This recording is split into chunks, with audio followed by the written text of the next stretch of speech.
Y ahora sí, Víctor Hernández, bienvenido a La Voz de Julio, ¿cómo estás?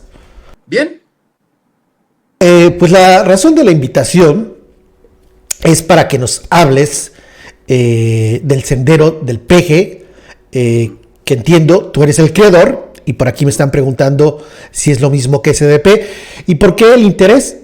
Porque pues el sendero del peje nació hace siglos y abiertamente apoyaba a Andrés Manuel López Obrador, pero tú nos vas a contar y ya nada más termino, porque se dice mucho que, por ejemplo, un chayotuber campechaneando, que es de los que primero empezó a apoyar al presidente Andrés Manuel López Obrador. Y para eso es que me interesa presentar tu punto de vista y la historia del sendero. ¿Cuándo nació el sendero del peje? mira, bueno, para empezar quiero aclarar que no es lo mismo el Sendero del Peje que SDP. SDP no tiene nada que ver con el Sendero del Peje.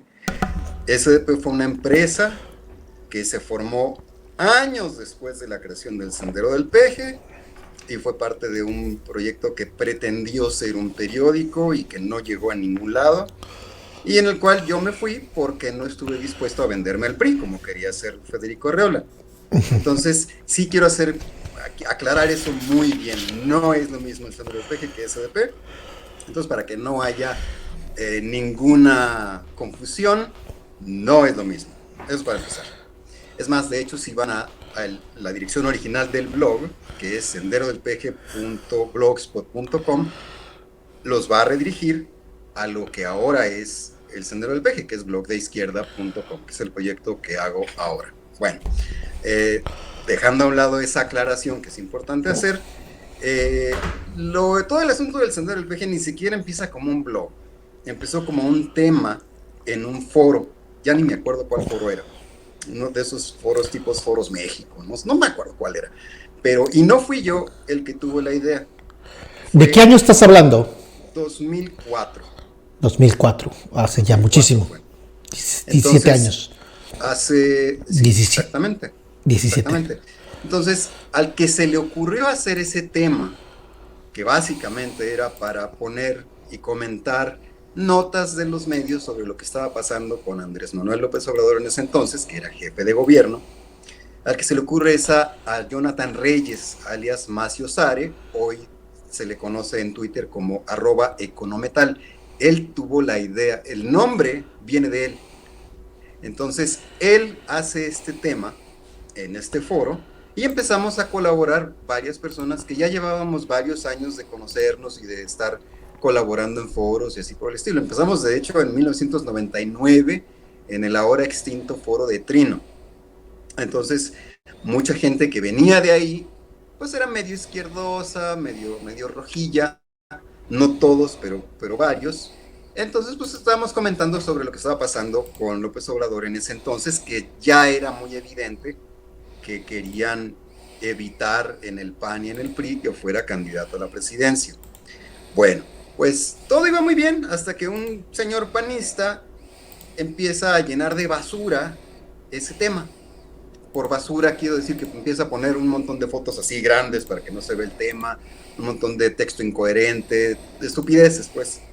Entonces llega un punto en el que yo me harto de eso y digo, voy a convertir este tema en un blog para que los que estamos participando en este tema podamos leer las notas sobre lo que está pasando con López Obrador sin tener que estar lidiando con esta basura que está poniendo este señor. Y ya, la idea de hacer ese blog era para que lo leyeran 20 personas, nada más, hasta ahí no tenía gran intención de ser un medio, no tenía intención de ser nada más que pues, seguir comentando entre cuates, entre 20 cuates, si acaso. Y ya, así es como empieza. Yo lo sigo haciendo con la colaboración de Macio Sare y dentro de unos meses, un año, algo así, empieza a tener mucha popularidad porque empezamos a hacer cosas que no se hacían en los medios. Empezamos a hacer videos, por ejemplo, burlándonos de lo que de la guerra sucia que estaban haciendo en el PAN, en Televisa, todo eso.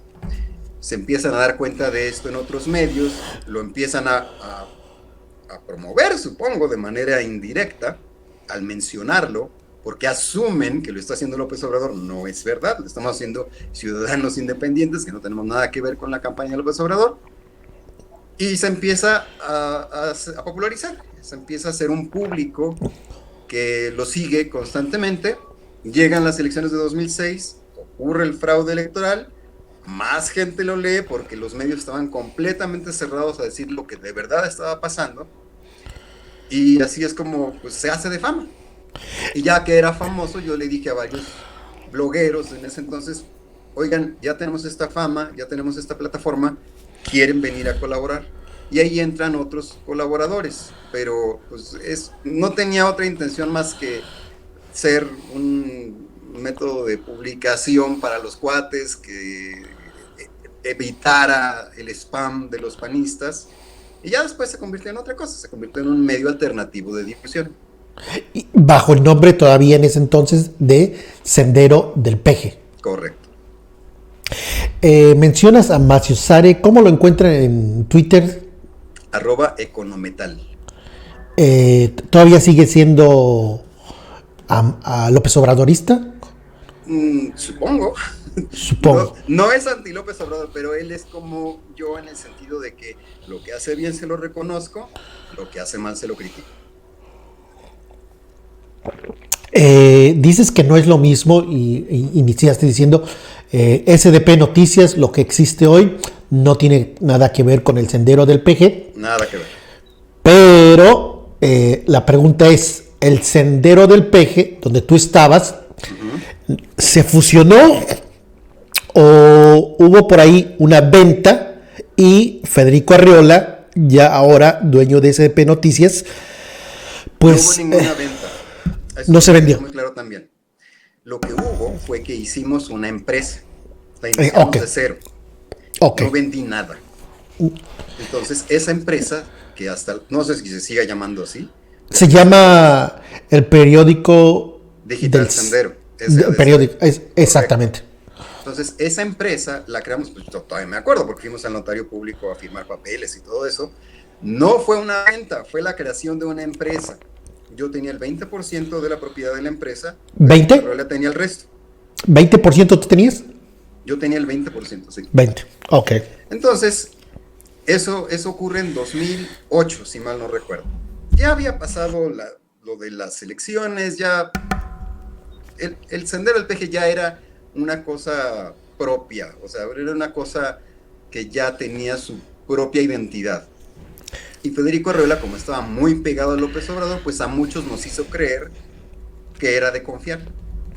Y yo, pues, menso en ese entonces, dije, pues debe de ser confiable porque está con López Obrador. No fue así. Poco a poco él fue desmantelando lo que era originalmente el Sendero del Peje, que fue lo que yo traje al proyecto. Yo fue el que dije, tenemos que conseguir este programador, tenemos que conseguir a estos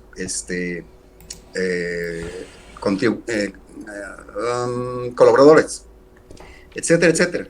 Entonces, funcionaba, pero él, como él supuestamente iba a conseguir publicidad y no sé qué, y bla, bla, bla, nunca lo logró, es un pésimo vendedor. Entonces, poco a poco fue desmantelando lo que quedaba de ese proyecto original y fue tratando de convertirlo en, no sé, un órgano de propaganda del PRI, básicamente. Ahí fue que yo dije, chinga su madre, yo no quiero tener nada que ver con esto. Ya, yo me fui, le dije, aquí están tus... Yo ya no quiero esto. Entonces, aparte yo tenía que lidiar con la censura de Arreola. Y llegó un punto en el que dije, pues, ¿por qué chingados estoy aguantando yo esto? Si yo soy dueño de esta madre. Entonces dije, ya, a volar, yo puedo hacer otra cosa, yo no tengo que estar sujeto a esto, así que, adiós.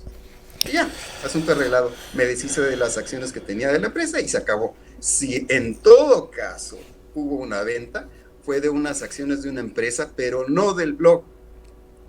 Eso tiene que quedar también muy claro. Sino de lo que es hoy o conocido como SDP Noticias. De la empresa. No, de la empresa, Periódico Digital Sendero. Bueno, lo que es sería... Adelante. Sí, eso es lo único que realmente entre comillas, vendió, porque eso no era el sendero. El blog lo sigo controlando yo y no hay ninguna injerencia de SDP Noticias en lo que yo hago. Entonces, es algo completamente aparte. Él se colgó de la fama del Sendero del Peje, eso sí, y hasta la fecha lo sigue haciendo, porque no es capaz de vender por su cuenta. Entonces, como no es capaz de vender por su cuenta, le hace creer a empresarios que es muy cercano al gobierno y al gobierno que es muy cercano a empresarios, para ver si así logra conseguir, pues yo qué sé, dádivas o chayote o yo qué sé. Pero no tiene nada que ver con lo que yo hago, no tiene nada que ver con el Sendero del Peje. Y francamente, me parece absurdo tener que estar aclarando esto año tras año, puesto que ya lo he hecho muchas veces. Entonces, tener que aclarar esto otra vez, la verdad, ya es de hueva, la verdad. ¿Cuántos años colaboraste en sdpnoticias.com? 3. 3 años. 2008 a 2011. Ustedes me refiero a SDP Noticias, ya sdpnoticias.com, empezaron a recibir publicidad oficial de gobiernos estatales. Recuerdo el de Fidel Herrera. De hecho, Fidel Herrera muy cercano a Federico Arriola. De hecho, Federico Arriola lo quería lanzar como candidato del PRI antes que fuera Peña Nieto. Lo estaba promoviendo. ¿Qué otros? No, ahí hay un error. Sí hubo publicidad de gobiernos estatales, principalmente del de la Ciudad de México. De Fidel Herrera no hubo, pero sí hubo de Javier Duarte. ¿Por qué se daba esa promoción de Arriola en su momento a Fidel Herrera, que lo presentaba como el candidato del PRI antes de que empezara a apoyar a Peña Nieto? No tengo idea, supongo que porque se le hizo fácil acercarse a Fidel Herrera, supongo que se le hizo más fácil acercarse a él que acercarse a Peña Nieto. A Peña Nieto lo empezó a apoyar cuando ya quedaba claro que el PRI ya había electo a Peña Nieto como su candidato. Entonces ya dejó de apoyar a Fidel Herrera. Cuando todavía había una posibilidad medio nebulosa de que a lo mejor pudiera Fidel Herrera ser candidato, ahí lo apoyaba. Ya después cuando se le cayó, pues entonces ya se fue con Peña Nieto. ¿Qué pasó cuando Javier Duarte, exgobernador, en ese entonces gobernador de Veracruz, le empezó a meter dinero al proyecto de sdpnoticias.com? ¿Cómo se dio eso? ¿Cómo se dio esa negociación? No lo sé, porque los que negociaban con la gente de Javier Duarte y de Fidel Herrera eran Arriola y su hijo. Yo no intervenía en esas negociaciones. A mí nada más me decían un día, pues vamos a tener publicidad de tal parte. Ok. Yo de lo que me encargo es de la parte editorial. Yo no me encargaba de la parte financiera ni de la parte operativa. Entonces, pues yo ahora sí que dije, bueno, pues me voy a tener que tapar la nariz para seguir haciendo este proyecto, pero bueno, se supone que estoy apoyando a López Obrador. Pero empiezan a pasar cosas que a mí me sacaron mucho de onda y que dije, no, esto ya va por otro lado y yo no quiero seguir aquí. Una de ellas fue que empezaron a publicar notas que eran redactadas por gente del PRI en Veracruz y las ponían en primera plana, que eran en realidad lambisconerías con gente de Duarte. Yo le reclamé al hijo de Federico Arriola, le dije, oye, ¿qué es esto? ¿Por qué están poniendo esto en la página principal? Porque la gente de Duarte tenía password para publicar directamente en SDP Noticias. O sea, no era de que nos mandaban notas y las publicábamos. Ellos tenían el password para entrar y para publicar directamente sin tener que pedirnos permiso. De ese tamaño era el problema. Seguramente estaban pagando muy bien, ¿no? Estaban pagando muy bien, me imagino, para tener acceso directo. No tengo idea de cuánto pagaban porque nunca vi números. Y hasta la fecha creo que el gobierno de Javier Duarte lo mantuvo en secreto. Y si le preguntas al gobierno de ¿cómo se llama? Cuitláhuac. No creo que te vayan a decir, pero pues inténtalo. Bueno, la cosa es que nunca supe yo cuánto le dieron. Llegó a decir Arriola que era una cantidad similar a la que pagaba el gobierno de la Ciudad de México. El gobierno de la Ciudad de México en un principio pagó 2 millones de pesos por el primer año de publicidad. Y después de eso fue recortando, recortando, recortando. Así que no sé cuál de las cantidades sea la que haya sido parecida que daba el gobierno de Duarte.